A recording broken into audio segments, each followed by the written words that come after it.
data about COVID-19 identified that there may be biologic sex differences in men and women's response to the virus and suggested that women may be less affected by the disease.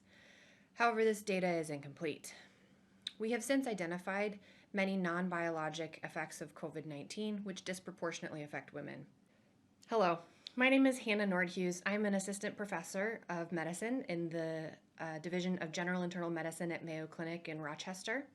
Our article entitled COVID-19 Gender Disparities and Mitigation Recommendations, a Narrative Review, will appear in Mayo Clinic Proceedings.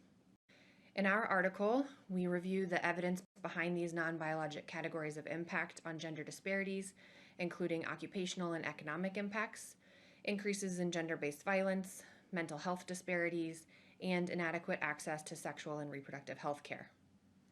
Additionally, we highlight how the impacts of gender disparities are compounded by overlapping vulnerabilities of race, ethnicity, poverty, and LGBTQ status. In addition to the specific gender impact of disparities, we present a biopsychosocial model of the impact of COVID-19 on women in order to more fully understand them.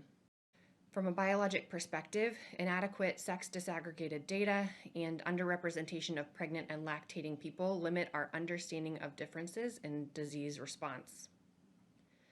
Psychologically, women appear to have higher rates of anxiety, depression, and post-traumatic stress symptoms related to COVID-19, and women are also at increased risk for gender-based violence and trafficking of human beings during the pandemic.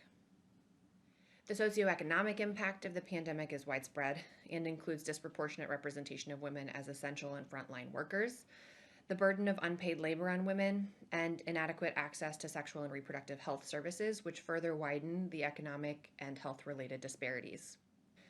In order to make this evidence actionable for clinicians, advocacy groups, community leaders, and policymakers, we compiled and outlined recommended strategies to mitigate widening gender disparities, both for the ongoing COVID-19 pandemic as well as to better prepare for future health crises.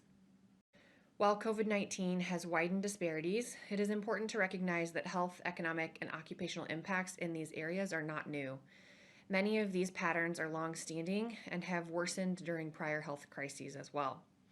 Enacting systemic change now to close these gaps in social, economic, and health inequalities will be essential to prevent future health crises from having the same impact again. We hope you found this presentation from the content of our website valuable.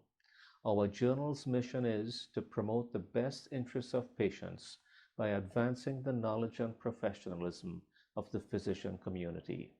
If you are interested in more information about us, our homepage is www.mayoclinicproceedings.org.